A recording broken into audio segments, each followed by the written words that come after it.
Hello friends, welcome to Mithuntips. இன்றைக்கி நம்ம ரொம்பவே சூப்பரான ஒரு சிக்கன் ரெசிபி தாங்க பார்க்க போகிறோம். இதை மட்டும் நீங்கள் வீட்டில் எல்லாத்துக்கும் செஞ்சு கொடுத்தீங்கன்னா கண்டிப்பாக எல்லோரும் உங்களை பாராட்டி தள்ளுவாங்க. அது மட்டும் இல்லை, நம்ம கெஸ்ட் வர்ற சமயத்தில் இந்த சிம்பிள் அண்ட் டேஸ்டியான ரெசிபி செஞ்சு கொடுத்தீங்கன்னா கண்டிப்பாக அவங்க உங்களை பாராட்டுவாங்க. அவ்வளோ டேஸ்டியாக இருக்கும். இது செய்கிறதுக்கு இன்க்ரீடியன்ஸும் பார்த்திங்கன்னா ரொம்ப அதிகம் தேவையில்லை, டைமும் குறைவு தான். ஸோ இதை எப்படி செய்யலான்னு பார்க்கலாம் வாங்க. இப்போது ஒரு அகலமான பாத்திரம் எடுத்துக்கோங்க.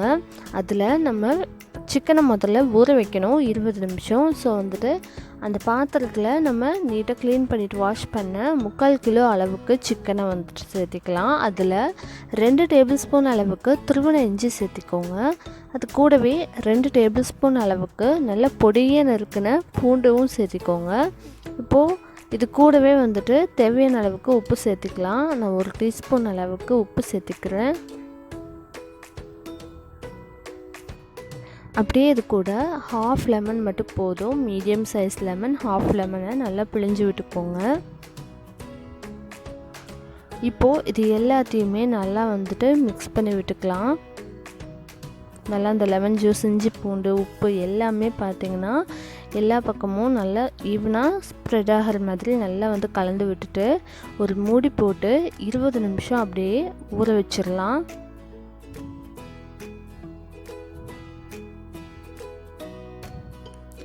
இருபது நிமிஷம் ஊறினதுக்கப்புறமா இந்த மாதிரி ஒரு பேனில் 2 டேபிள் ஸ்பூன் அளவுக்கு எண்ணெய் சேர்த்திக்கோங்க. இப்போது இந்த எண்ணெய் நல்லா சூடானதுக்கப்புறமா நம்ம ஊற வச்சுருந்த சிக்கனை இதில் சேர்த்துடலாம். 20 மினிட்ஸ் கழித்து பார்க்கும்போது இந்த இஞ்சி பூண்டோட வாசனை, அந்த லெமனோட வாசனை எல்லாமே ரொம்ப நல்லா நம்மளுக்கு ஃப்ளேவர் கிடைக்கும். இப்போ இதை அப்படியே லைட்டாக பரட்டி விட்டுக்கலாம். இந்த சிக்கனோட கலர் பார்த்திங்கன்னா ஒயிட் கலராக மாறணும், அந்தளவுக்கு நல்லா ஃப்ரை பண்ணி விட்டுக்கலாம்.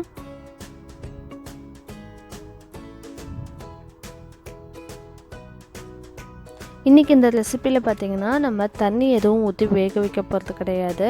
நம்ம மூடி வச்சு அந்த ஆவிலேயே தான் நல்லா வேக வைக்க போகிறோம். நல்லா எல்லா பக்கமும் நல்லா ஸ்ப்ரெட் பண்ணி விட்டுக்கோங்க. இது ஃபுல்லாகவே கலர் நல்லா சேஞ்ச் ஆகணும். இப்போ பார்த்திங்கன்னா சிக்கன் கலர் அப்படியே சேஞ்ச் ஆகியிருக்கு.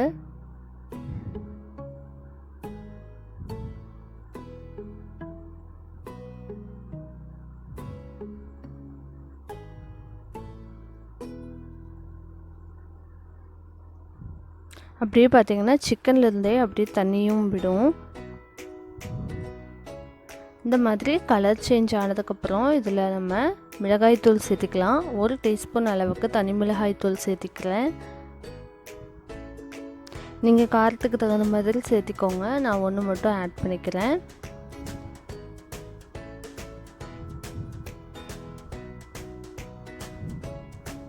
இப்போ இது கூட 1/2 டீஸ்பூன் அளவுக்கு மஞ்சள் தூள் சேர்த்துக்கலாம்.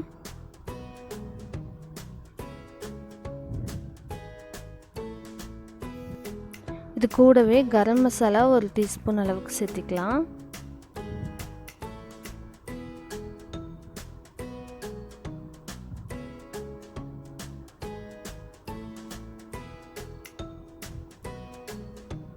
இப்போ இது எல்லாத்தையும் நல்லா மிக்ஸ் பண்ணி விட்டுக்கோங்க.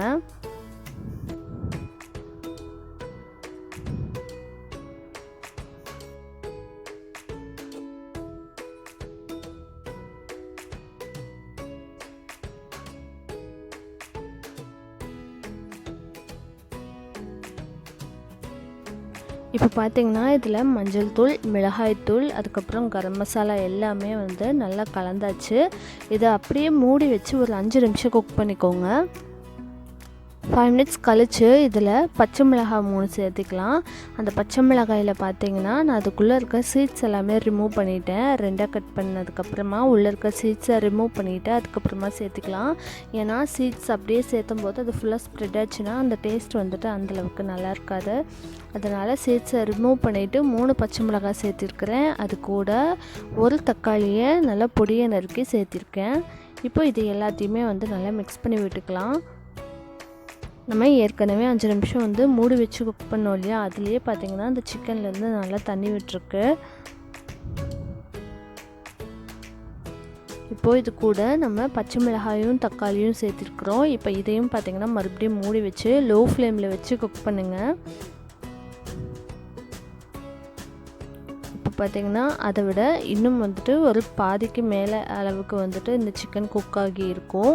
நீங்கள் இந்த ஸ்டேஜ்லேயே வந்துட்டு உப்பு காரம்லாம் கொஞ்சம் சரியாக இருக்கா அப்படின்னு பார்த்துட்டு பத்தலைன்னா ஆட் பண்ணிக்கோங்க. அதுக்கப்புறம் இதில் வந்துட்டு நம்ம பட்டர் ஆட் பண்ண போகிறோம். இப்போது இதில் பார்த்திங்கன்னா ஒரு 4 டீஸ்பூன் அளவுக்கு நான் பட்டர் வந்து ஆட் பண்ணியிருக்கிறேன். அது இந்த சிக்கன் ரெசிபிக்கு அவ்வளோ ஒரு டேஸ்ட் கொடுக்கும்.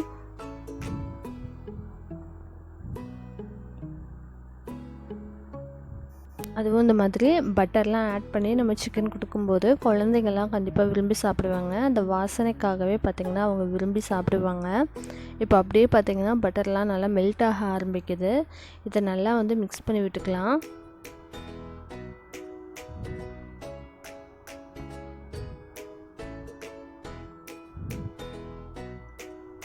மிக்ஸ் பண்ணி விட்டுட்டு இது கூட ஒரு கைப்பிடி பொடியை நறுக்குன கொத்தமல்லி தழையும் சேர்த்துட்டு மறுபடியும் நல்லா கிளறி விட்டு இதை மூடி வச்சு குக் பண்ணிக்கலாம். இதையும் மூடி வச்சு ஒரு 20 மினிட்ஸ் வந்துட்டு அப்படியே லோ ஃப்ளேம்லேயே வச்சு குக் பண்ணுங்கள். அப்போ தான் உங்களுக்கு அந்த பட்டர் அதுக்கப்புறம் அந்த மல்லித்தலையோட ஃப்ளேவர் எல்லாமே வந்து அந்த சிக்கனில் நல்லா வந்து இறங்கும். இப்போது ஒரு 20 மினிட்ஸ் கழித்து இப்படி தான் இருக்குது. நல்லா வந்து சிக்கனும் வந்து வெந்திருக்கு. நம்ம வந்துட்டு இன்றைக்கி தண்ணி எதுவுமே விடலை. நம்ம அப்படியே வந்து ஆவிலே தான் வேக வச்சோம். ஆனால் அந்த இஞ்சி பூண்டோட ஃப்ளேவரும் சரி, அந்த தக்காளி பச்சை மிளகாய் எல்லாமே அதோட ஃப்ளேவர் எல்லாமே அந்த சிக்கனில் சேர்ந்துருக்கு. நல்ல ஒரு டேஸ்ட்டும் நல்ல ஒரு வாசனையும் கிடைக்குது. நம்ம இஞ்சி பூண்டு பேஸ்ட்டாக அரைச்சி போட்டிருந்தா கூட இந்த அளவுக்கு வாசனை கிடைக்காது. நம்ம வந்து துருவியும் பொடியை நறுக்கியும் சேர்த்துனதுனால இதோட டேஸ்ட் பார்த்திங்கன்னா அவ்வளோ நல்லாயிருக்கு.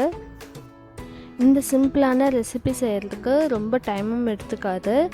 ஆனால் இதோட வாசனை செய்யும் போதே பார்த்திங்கன்னா அப்படியே அந்த பக்கத்து வீடும் சேர்ந்தே மணக்கும். அவ்வளோ ஒரு நல்ல மனம் கிடைக்கும். ஸோ கண்டிப்பாக நீங்களும் ட்ரை பண்ணி பாருங்கள். வீட்டில் யாராச்சும் கெஸ்ட்லாம் வந்தாங்கன்னா கண்டிப்பாக இந்த ரெசிபியை நீங்கள் செஞ்சு கொடுங்க. விரும்பி விரும்பி சாப்பிடுவாங்க. ஸோ இந்த ரெசிபியை ட்ரை பண்ணி பார்த்துட்டு எப்படி வந்துச்சுன்னு மறக்காமல் கீழே கமெண்ட் பண்ணுங்கள். நம்ம சேனலுக்கு இப்போ தான் ஃபர்ஸ்ட் டைம் வர்றீங்கன்னா மறக்காமல் கீழே இருக்க red colour subscribe button press பண்ணிக்கோங்க. அப்படியே பக்கத்தில் இருக்கிற பெல் ஐக்கானும் ப்ரெஸ் பண்ணிக்கோங்க. அப்போ தான் நம்ம சேனலில் போகிற வீடியோஸ் நோட்டிஃபிகேஷன்ஸ் எல்லாம் நீங்கள் மிஸ் பண்ணாமல் பார்க்கலாம். தேங்க்ஸ் ஃபார் வாட்சிங்.